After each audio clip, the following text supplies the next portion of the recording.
Hello and welcome to another edition of the Consumer Credit Matters podcast. I'm your host, William Black, and today I'm joined by Peter Jasko. Peter is the CEO and co-founder of a company called Semeris. And Semeris solves a problem that you probably haven't thought much about if you're not in the day-to-day trenches in the world of securitization. And that is that each and every security backed by consumer credit assets issued into the capital markets, we're talking about tens of billions of dollars worth of these securities issued each year. All of these are backed by documents that are hundreds and hundreds of pages long. They're voluminous, they're complex, detailed, and often not standardized. And they're terribly important to any number of market participants. Here I'm talking about investment bankers, investors, rating agency analysts, law firms, and CLO managers, among many others.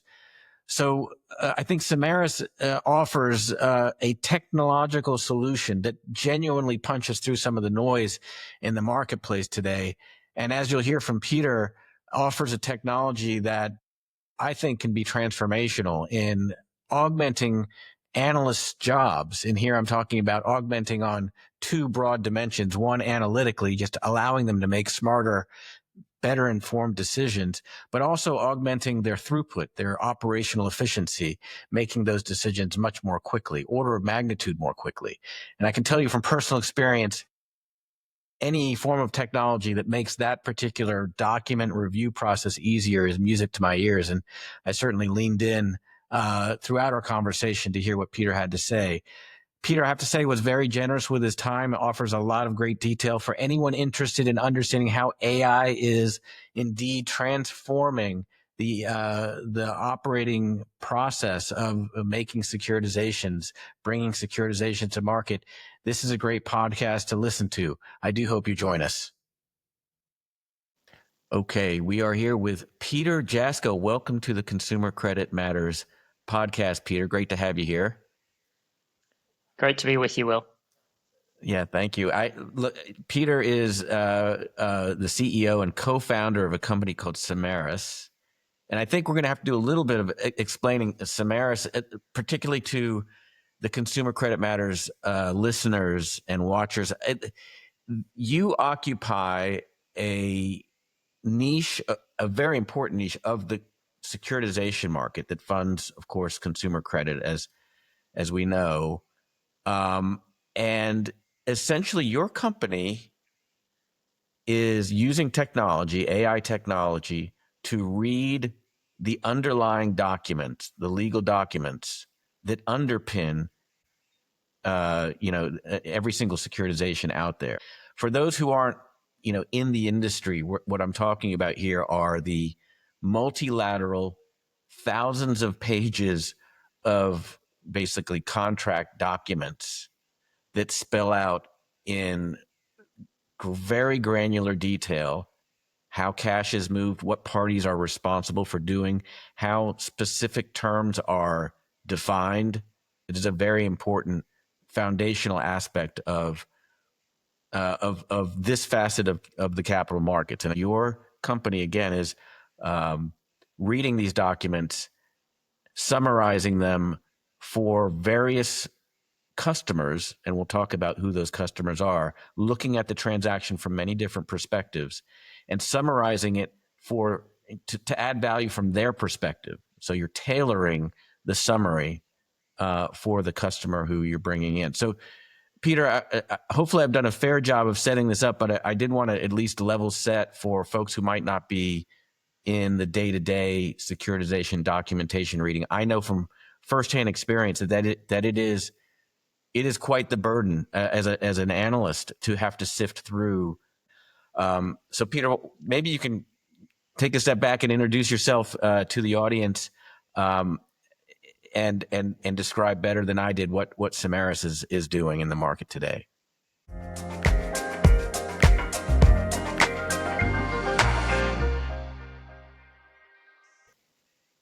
Thanks, Will. It was a great intro. I founded Semeris in 2020 with the view to helping people in the capital markets read legal documents, read the documentation that sits behind a lot of the transactions that we see in the capital markets. So for 30 years, we've focused on the numbers. with the PC revolution, and only in the last few years have we really been able to focus on the words and bring productivity into the different words and the legal language, for example, that we see in a lot of this documentation. So as we built Semeris, our focus was initially on the CLO market. There are, the typical document there is around 400-500 pages long. There's a fair bit of complexity around it. There's value that's going between the different players in the space. And there's a real interest in being able to efficiently read those documents and extract information out.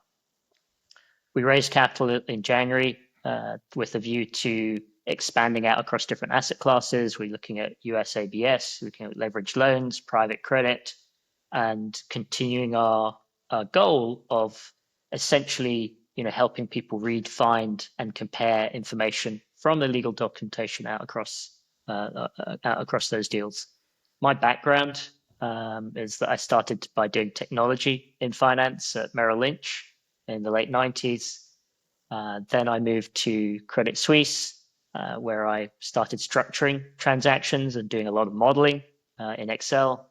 And eventually I was in JP Morgan running the European CLO structuring team before leaving in 2008.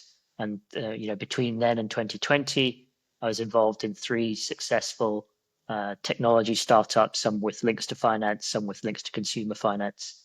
But we started Semeris in 2020. We have about 40 customers, and we handle all the different parts of the documentation process where people are reading the documents. So whether it's an investor that's reading it with a view to deciding to buy in primary or secondary, whether it's an investment bank that's structuring a transaction or trading it or doing research around it, whether it's a trustee who runs the rules of the transaction, or whether it's a technology provider looking to onboard that transaction onto their tech platform, whether it's a law firm who's writing the documents, not with our platform, but using our platform to kind of research and understand how others have expressed concepts or what's on market, what's off market for particular deals.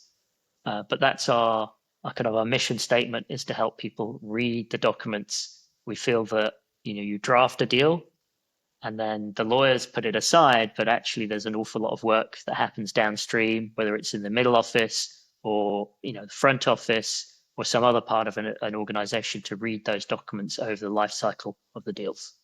Right. And you didn't mention rating agencies, but I'm thinking about this from a rating agency perspective, because of course, as a rating agency analyst, you're charged with understanding the transaction from cover to cover and understanding in particular how the cash flows work. And you're of course responsible also for how the terms are defined and understanding that to a deep level. Now to be fair, there is some, call it normalization or conformity among certain concepts, certain definitions that, especially for repeat transactions, you can that certainly facilitate review. Let's put it that way.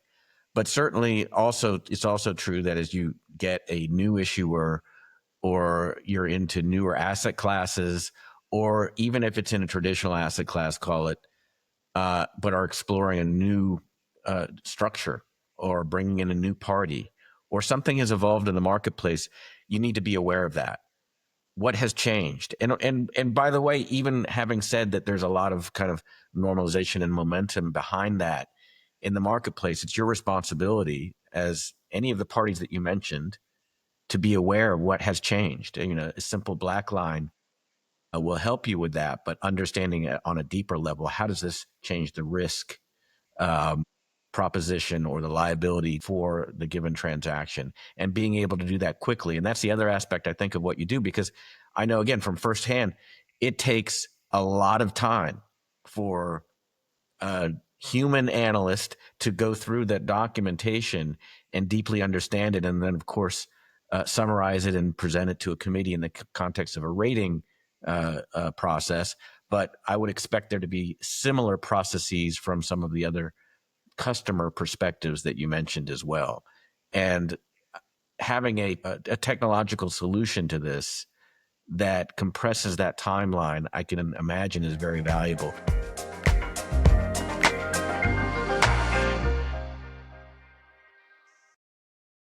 I want to drill down on that a little bit. You said that several hundred pages of documentation underpin a given CLO transaction. Maybe you can give us kind of a walkthrough of a case study of how your software facilitates the documentation review in a CLO context, for example. Yeah, so a classic example is a CLO investor looking to buy into a transaction. They are looking at the deal in primary. They've been sent a preliminary offering circular. They may not even review the first version. We have some customers who say that the first version is, no point commenting on it. Wait for it to come back in the second version when some of the major investors have put their comments in.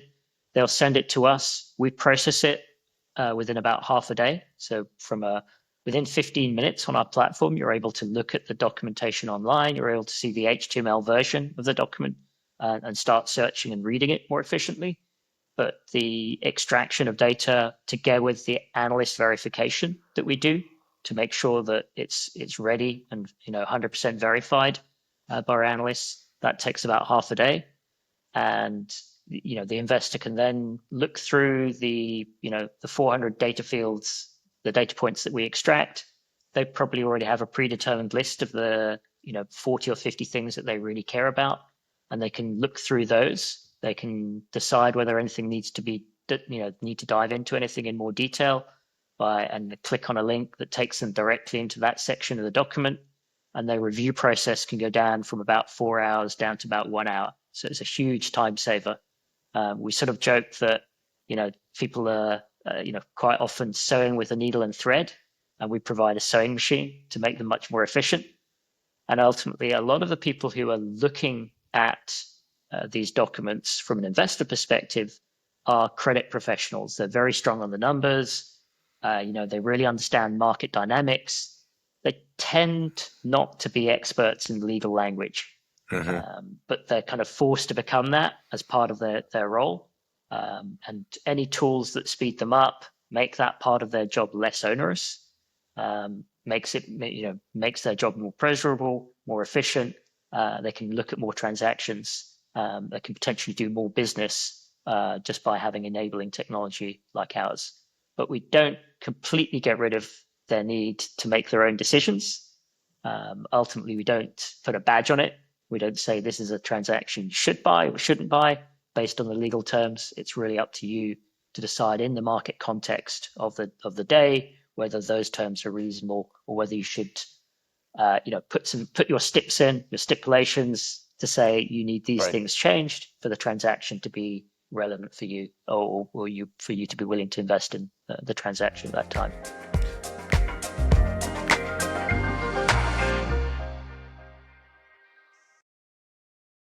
That's helpful. You mentioned a couple of things in there that got me thinking about this attempt by the industry to, again, use the technology of the day a few years back. It wasn't even that long ago. Just call it 4 or 5 years ago when all the rage was called natural language processing. My experience with that was frustrating. And ultimately, I don't think it worked, at least not for the purposes we wanted to use it for, in that it took a tremendous amount of investment to train the NLP software to do what you wanted it to would like it to do, because it never ultimately did do exactly what we wanted it to do. And it couldn't be relied upon with the degree of accuracy that we needed to run a business. Now, fast forward to where we are today, as of maybe a year ago. I mean, with AI coming on the scene is where I'm getting at here. I imagine that the technological landscape has changed tremendously just in the last year or so with AI. Now, you mentioned something. So that allows for, call it, greater granularity and intelligence to be kind of brought to the fore, right? Yeah, But I mean, go ahead. I would say that we've seen a technological revolution. You're Right. absolutely right. So large language models have come on the scene. We actually use small language models before we use large language models Right. to do some of the things that we're doing. We kind of view ourselves as an AI integrator. So we founded the business before large language models existed, and we looked at all the best techniques that were available at the time. So we dove deep into natural language processing or NLP. We use a lot of traditional techniques like pattern matching, like search. And you're right, a lot of those need quite a bit of babysitting. They do speed you up. They can be pretty effective. We have techniques where we find defined terms in a really effective manner and the definition of those defined terms. But ultimately, the summarization of complex language didn't really work that well, even with natural language processing. It sped up our analysts, made them much more efficient. The large language model revolution, on the other hand, has started to mean that summarization is getting pretty effective. And so some of the data points we extract are, better than 99% accurate on an automated basis. The weaker ones, the more complex ones, can still be 70% accurate before it gets to our analyst. That's a huge time saving, but it still means that you need to have a solution, which is the human in the loop or our analysts that cover that remaining 30% to get up to the 100% accuracy that you require in the finance domain, in the legal domain, and the legal finance domain, that intersection of those two domains that we operate in.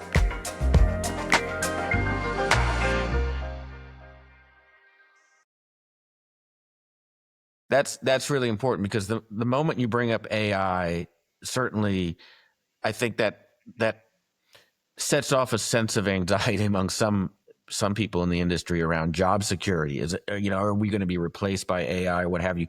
What you've described though is I'll call it analyst augmentation, right? And you're doing that, as I hear you, along two broad dimensions. You're making the software allows analysts to be smarter.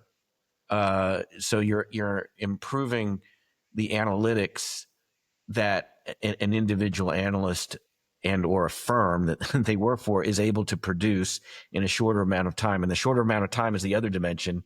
You're improving operational efficiency. So both analytical throughput and operational efficiency, you're hitting on both of those dimensions, which is very powerful. But it isn't, like you said, human in the loop. The human is still there and essential. 30% is not a small fraction, and it is probably the most important QA part of this process, I would imagine, that gives the customer the confidence they need to move forward with what the end product is using your software. So I do see this as a critical differentiator.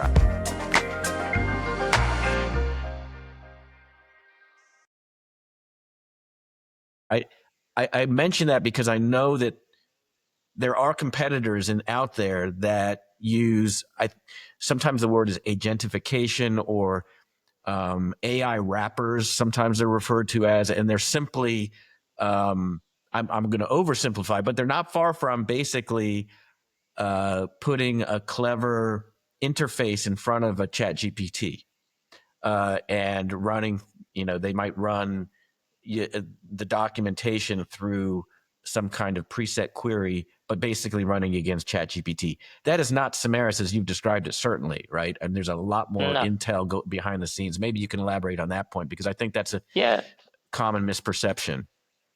So, as part of our AI integrator role, we'll use whichever models that make the most sense. So we our kind of the main two that we use are OpenAI and Anthropic, but we regularly test against the Meta models, Google Gemini, and a range of the other models that are out there. And we provide not just a kind of a layer on top of those, but there's also a process that we provide, a workflow. So we provide a lot of the things, the elements that enterprises, particularly large financial enterprises, require on top of a process like that. So you've got control, you've got repeatability, you can test and measure, We do all those things that are required as part of that process. And the analyst team is also pretty important, not just from a verification of the output, but quite often our analyst team starts with understanding the client requirement and posing the right question into the document to be able to get some meaningful information. Like a classic example of that within the CLO world is somebody asking a question about what is the par flush. So par flush is an industry term. You will never see it in any legal documents because it's not mentioned by that name. You need to know that you need to look in where the cash in, the cash out, and the interest proceeds, and to understand that, it appears in 2 or 3 places within the document, and our system will help localize to take that 400-page document, find the 1 or 2 pages that are responsive, that are, give you value to help answer that question before putting it into the large language model and saying, look, please try and give your best guess, your best view as to what the answer to that question should be based on the history that you've seen across thousands of other documents that we've already analyzed or analysts have created a standardized format for. So there's quite a lot of value also within asking the right questions and giving a standardized answer format as well. That's a great example. I think basically you're saying there are a lot of, and I know there's a lot of jargon. There's a lot of colloquialisms that are not in the 4 corners of the underlying operating documents, which are written in their own form of legalese jargon, right? And so you're offering, basically from your experience and your team's experience, deep domain knowledge that allows the technology, the software, to talk to these documents and translate where it needs to, and then bring back the summary product. So we have that domain knowledge. Our clients also have that domain knowledge, but they don't have the time and to explain it to other teams. So we had one client where they baked us off against an internal team, experienced internal team that was data scientists, knew what they were doing, but the client spoke to us for 2 hours, so 2 1-hour sessions to explain the problem, what sort of output they would like to see, and that was enough for our team to get going on it because we have that domain knowledge. With their internal team, they spoke to them for over a course of 2 weeks, and the end result was better from us because our internal team were technologists, but without that domain knowledge. And so that's one of the key things we provide, is that translation from domain knowledge into the language that you need to be able to build the right prompts, extract the right data, and hone in on an answer that is in the right format to be able to process further with. Gotcha.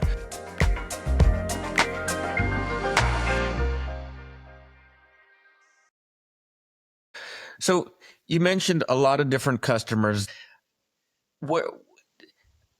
And you mentioned CLOs as where you began your focus, but you're expanding to ABS consumer or ABS in general. Maybe you can talk a little bit about what's motivating you to do that. Obviously a bigger market, but are you focused on specific asset classes first?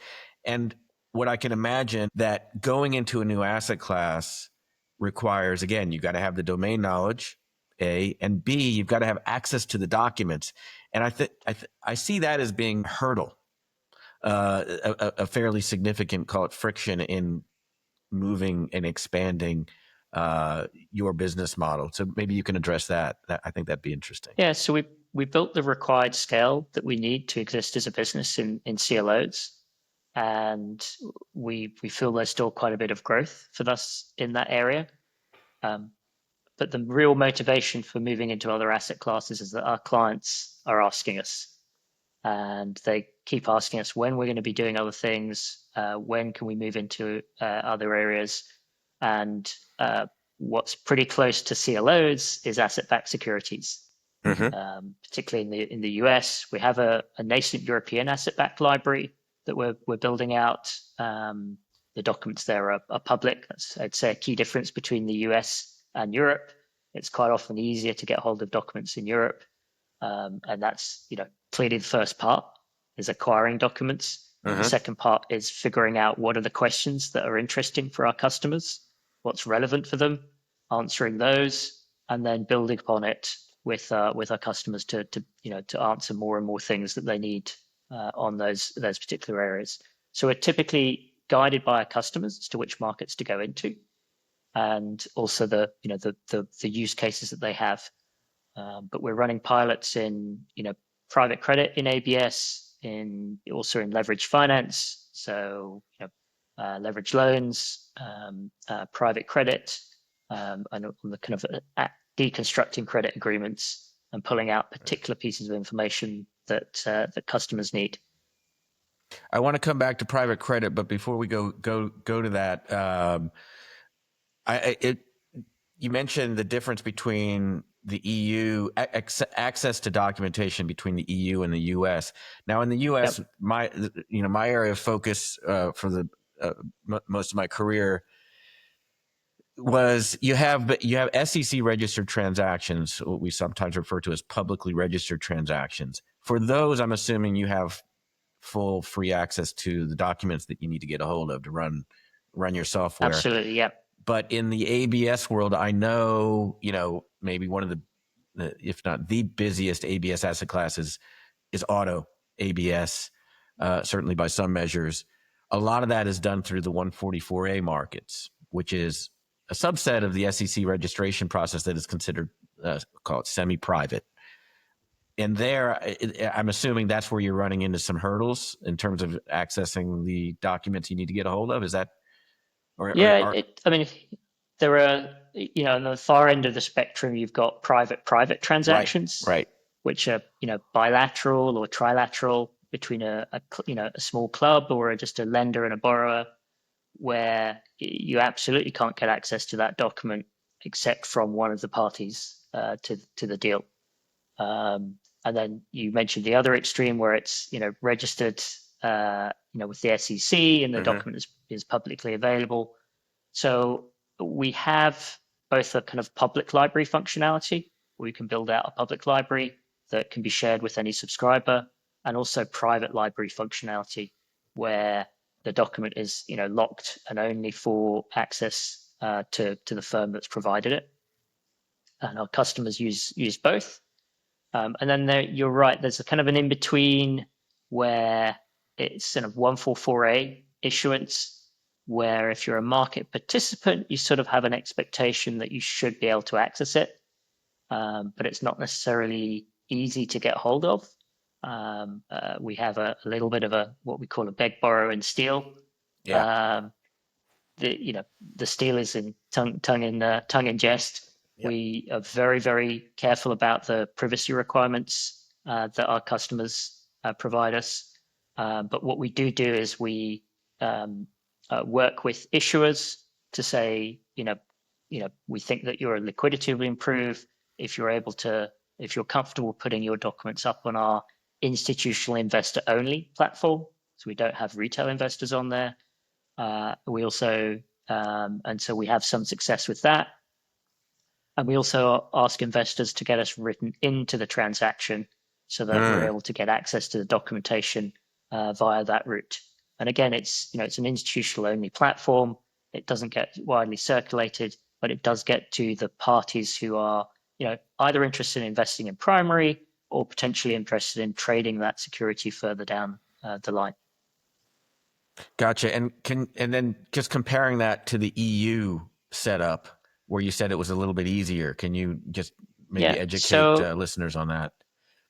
Yeah, so a lot of the investors in Europe require a transaction to be listed, and a listing typically involves you making that document public or providing it in a public forum. In some instances, it doesn't appear on, say, the Euronext Dublin or the Luxembourg Stock Exchange, but there's a MiFID II directive, which is one of the European Union directive that requires the documentation to be available if there is any secondary trading in the security. So typically the documentation is much easier to get hold of on these capital markets transactions. At the far end of the spectrum, there are also private transactions, which are bilateral or trilateral. And again, those are just as difficult to get hold of. And those we keep just as private as any US private transaction. So you have a data warehouse, a European data warehouse, where it sounds like the vast majority of deals that get transacted are housed, and that you have access to, you and everyone else. So there's, there are a lot of the documents that are available on, say, Euronext Dublin, the stock exchange's website there. Some are available on the European Data Warehouse, which is an entity that holds documentation for European asset-backed securities, but they don't have everything necessarily. Even if they have a listing for it, then they may not have the transaction or the documentation up there. But that's part of our services to make sure that we obtain the docs from market participants in order to be able to put them up on our system. So in European CLOs, for example, we have 99+% coverage. And the degree of standardization in your experience between the two markets, is it about the same? How did the two markets compare in terms of what is being shared? Are they fairly similar? Have they evolved fairly similarly in terms of the degree of normalization, or are there still pretty big differences between the two markets as you see it?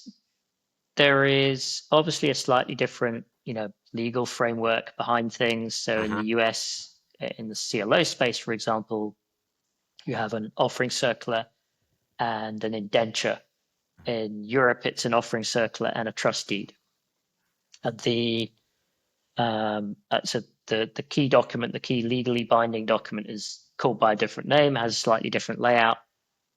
But ultimately, the commercial terms that go into these transactions are pretty similar. The way that they're laid out may be a little bit different. And what we tend to see, certainly in the CLO market, is that innovations happens a little bit more in the US. The market's about 3-4 times bigger than Europe, and then they get ported over to Europe. Sometimes it's the other way around, but you see innovation happen in one market, it get ported across to the other. Because the market is smaller in Europe, there tends to be a little bit less variation. Ultimately, these documents all have a genealogy. People will rarely start with a completely clean slate. They always start with a precedent of some sort. If you're a manager who's issued several times, then you're going to pick the last one on your shelf. You'll do a few cleanups and tidy ups, put the latest innovations in, and then you'll send it out to investors and see what they think. And that means that over time, you can trace even the lineage of particular types of documents and see how they come out. There's a bit more variation in the US, and so it makes it a little bit more interesting. Certainly as a firm, we play in the space where there is some variation in the documentation, but it's not completely different every time somebody issues a new deal. Great. Let's switch gears and talk. I promise we'd come back to private credit. It's very fast growing, and call it structured finance adjacent. I don't know. That's probably not even right, because it's just structured finance, plain full stop, as far as I can tell. But using that same technology, same complexity and structure, a lot of similarities. I would imagine there's also a great need, given the rapid growth of private credit, a great need to understand quickly and with a great deal of granularity the documents that are underpin these mostly bilateral agreements that private credit institutions have with various companies throughout the world. How is that market shaping up from your perspective? Is that a huge area of focus? So as a growth market, it's a real opportunity for us, and we're very focused on it.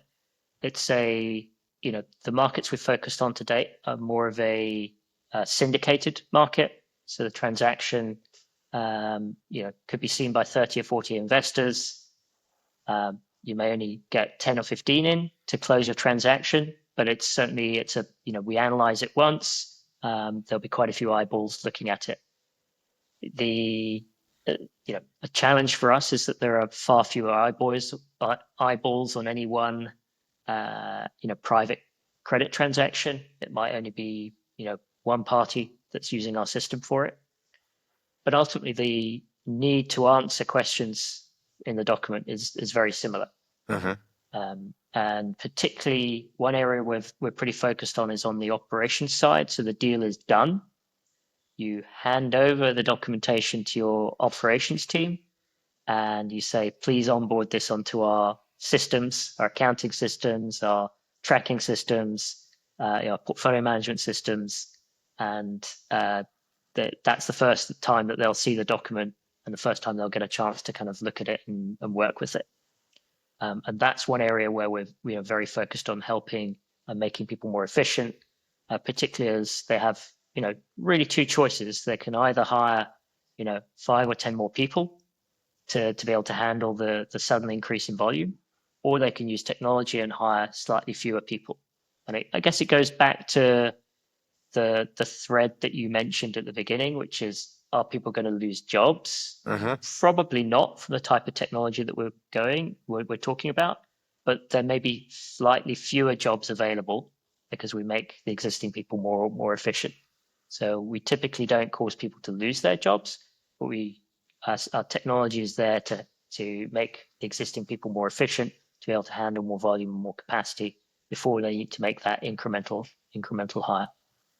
Yeah, that's interesting. I mean, I have, spoken with other market professionals who are interacting with private credit and that fast growing niche of the marketplace from a different perspective, but they do describe the need, at least this, again, the common thread is that there is definitely a need to improve their ability to keep up with the pace of business that they're currently under and around the technology part, whether it is, cash flowing a transaction or, as you say, reading the legal documents.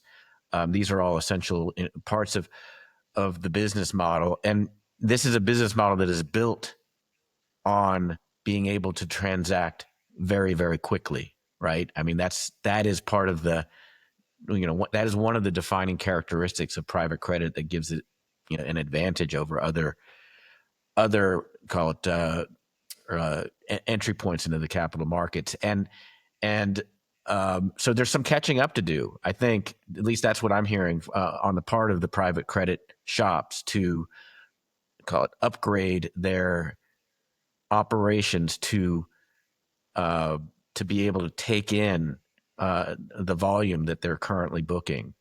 And your example is a good one. I mean, it sounds like their deal makers are presumably going through the diligence that they need in order to execute, but the back office then needs to be able to keep up with that flow of work and do so efficiently.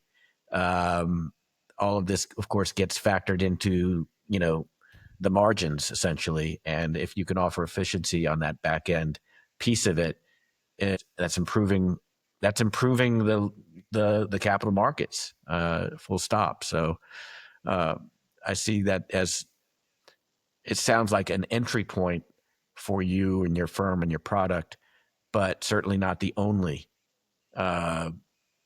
place where you could probably add value. I imagine you could also add value on the front end, on the decision making, or before, to help on the decision making as well, right? Yeah, I mean, the slight nuance there is that, if you are an investor in the space, then you're also kind of the originator, and you have control over what the documents look like. Typically, you're usually able to say, they have a lot of leverage. Yeah, I want to use my standard documents, and the issuer of the loan has to take those terms, but it depends on who's got the power and the leverage in the relationship. But typically there's, the benefit for them is often more about looking across their existing book and saying, oh, how did we look at this concept in another deal, or how does it compare to the last deal we did? What are the changes? And you can do that, that kind of blacklining or compare and contrast within the Semeris platform. Well, I do see, as this sector expands, if you're going to start to offer private credit, access to private credit investments to the retail investor, there's probably going to be some additional transparency that's going to be required by the SEC. Who knows? But that would be where my instincts go. And if that happens, that's going to require, again, a deeper read and an efficient way of disclosing all of these details in a very granular pools of private credit that would be offered in maybe an ETF or an ETF-like security. Yeah, I think there will be increased demands on transparency. I don't ever think that you'll have full transparency into the underlying, but there may be certain data points that we can pull out efficiently from those documents that help generate the required level of transparency that you need for your kind of retail products or ETFs, etc.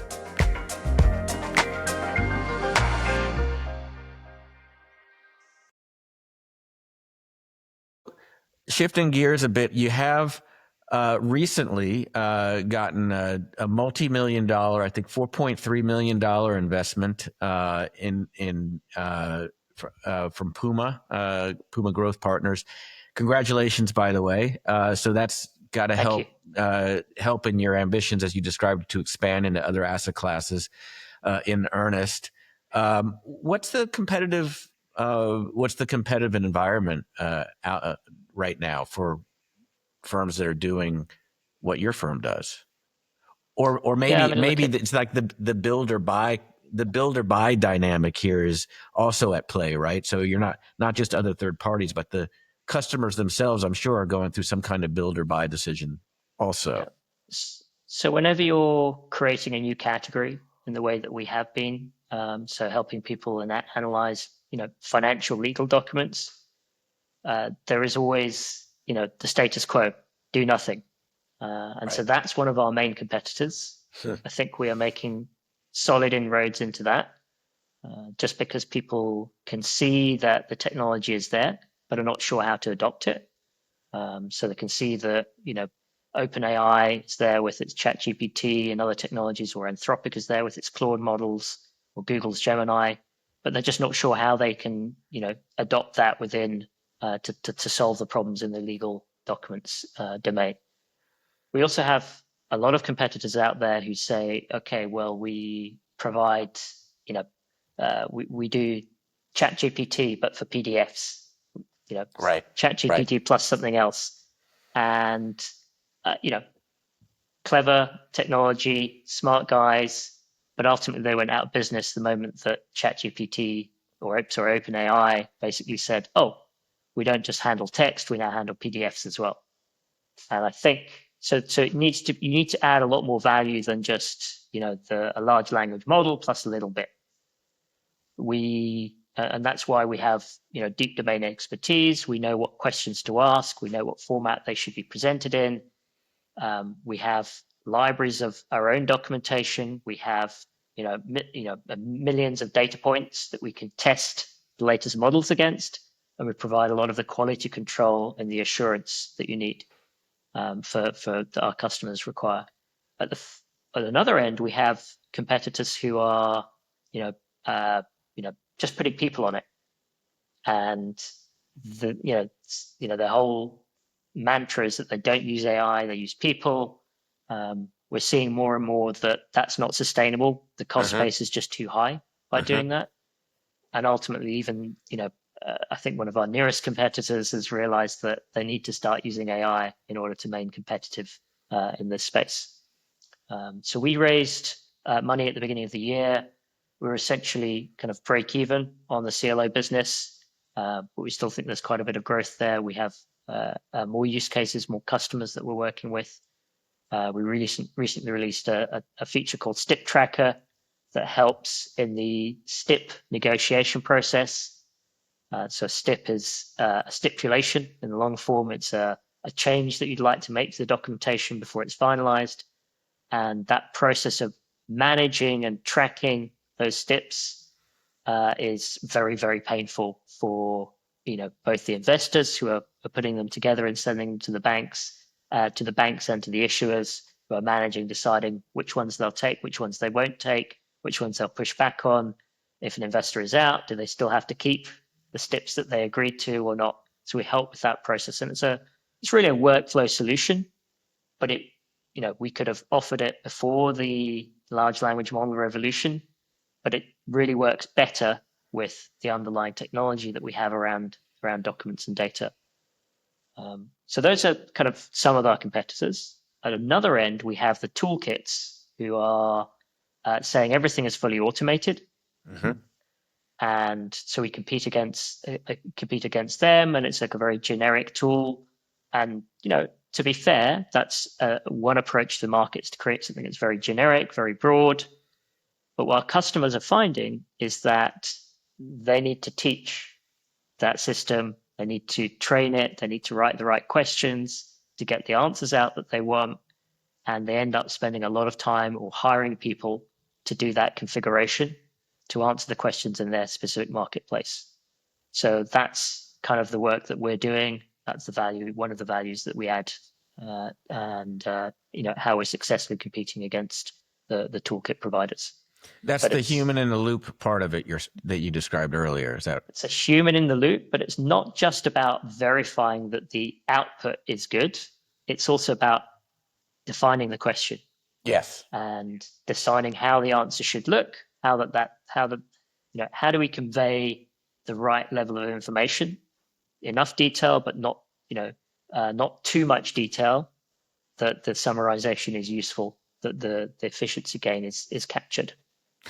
Just out of curiosity, it sounds like, certainly on a comparative basis, the CLO part of your business model is the most mature, call it, versus other asset classes.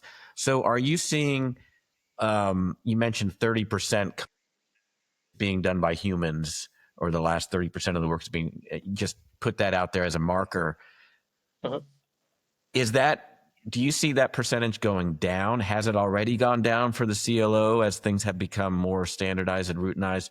Or is that going to be a consistent kind of a human in the loop percentage in your mind? Or is it going to be greater as you move into ABS? So it's a little less efficient in the beginning, and you build efficiencies as you go along. So that 30% is typically the worst case. Okay. For a given data point. So for some of the data points, it's 0.5% or 1% that we're correcting. And for us, when we did our first transactions, 5 years ago, it would take us about 48 hours to get a transaction up on the system. Now that's down to 4 to 5 hours, and we're doing 3-4 times as much data. So there's been a factor of 10 improvement in our efficiency in terms. That is remarkable, yeah. And we clearly we didn't price it at the beginning with a view that we would always be at that level of efficiency. We knew that we would get more efficient over time, but we certainly see a little bit more efficiency could come within our current process. But it's as the models get a bit better, my view is that we're sort of reaching the limits as to where the model, how smart the models are. Mm-hmm. Ultimately they're trained on information that's gathered across a wide variety of different places.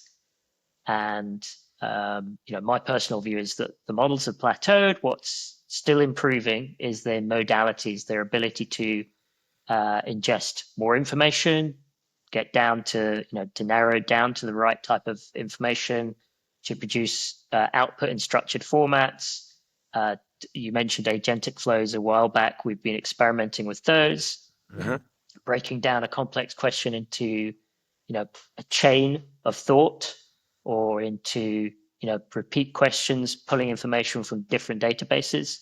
We're experimenting with a lot of that. That will improve the quality.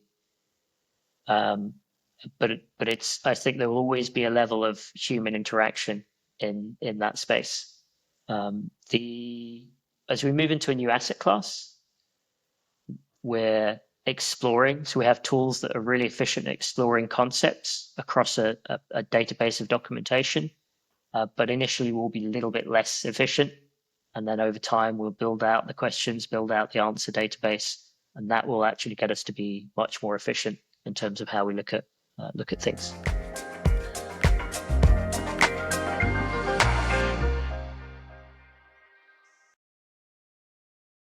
That leads naturally to my next question, and that is, where do you see this business model, say 3 to 5 years from now? What's looking into your crystal ball? Already you mentioned, improvement by a factor of 10, just in a relatively short period of time. Where do you see this business going, other than expanding to other asset classes? That's a given now. What other types of changes, improvements do you see occurring in your world? Yeah, I mean, it's really hard to look in the crystal ball and say with any definitiveness as to what will happen. Mm-hmm. That's why I would say, yeah, we are focused very much on reading legal documents, and we think there's still a lot of mileage there. We're doing some really interesting things at the moment, like taking the Excel formulas that are then written into the legal documents and then pulling out the language around those formulas and creating Python code from them. Mm-hmm. So we see that, we may see more automation in there. And that really helps the tech providers onboarding transactions. If they can get those formulas out, that's a real pain point for them. But as we make it easier to read a legal document and easier to comment on it, the natural inclination of parties involved in documentation is to make it as complex as they can within the time frame that's allotted to them to negotiate these transactions. So I hope not, but it's quite possible that these documents will get more complicated because people feel they have more time and more ability to negotiate them within their allotted time frame. So it could be that we see the documents getting longer. That would be an unfortunate side effect, but it's possible. You could see them doubling or tripling in length. That's kind of like you definitely can't read it without technology.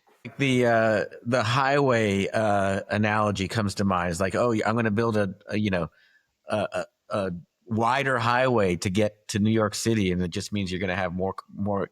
That works for about a week, and then everybody's more people are driving in, and it's just as crowded as it was. So, but it does. You get economic efficiency from it at the end. We have more throughput, more video content, more video content, because it's easier to record video, easier to consume it, and that ultimately is good.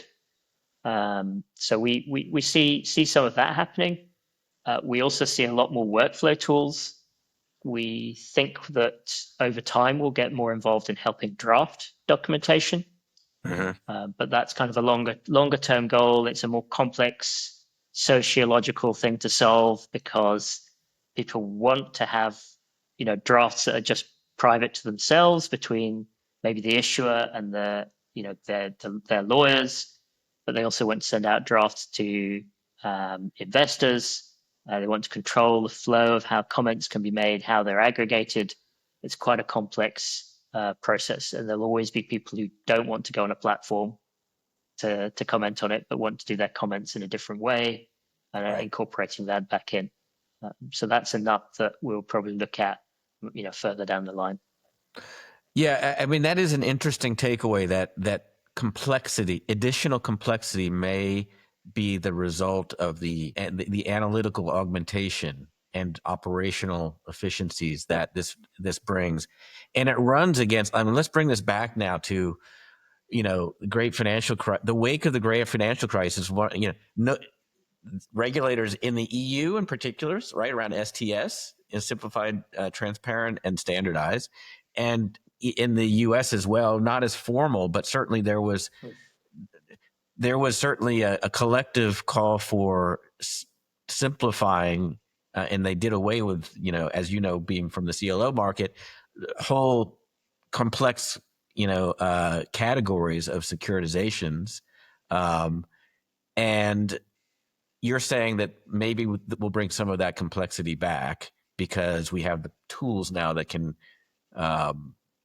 digest it in real time.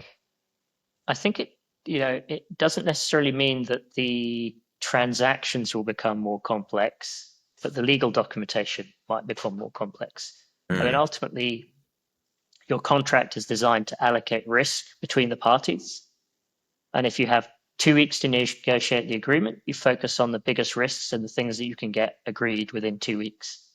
If you have a month, then maybe you'll spend twice as long negotiating the pieces, and you can cover off some less important but still important risk allocation within between the parties.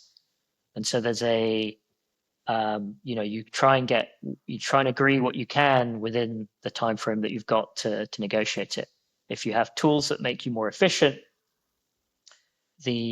ultimately you can maybe get a transaction done more quickly if you go with the same complexity. But quite often there are external factors that mean the investor has to have their credit committee to decide whether they're buying a transaction.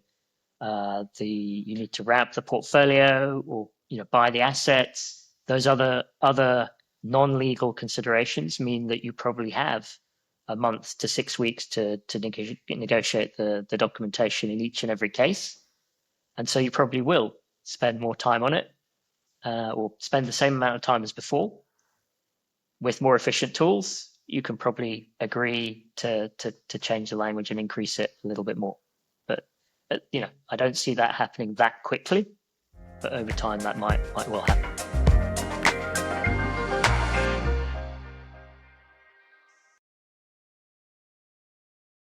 What's in a name? How did you come up with the name Semeris? I like to ask these questions of founders or co-founders. How did you come up with the name Semeris? So that's a really interesting one. When Neil McPherson joined as our head of sales in the US, he did a lot of research into the background of the name and decided that it was from some Arabic or Semitic language that means seed of knowledge.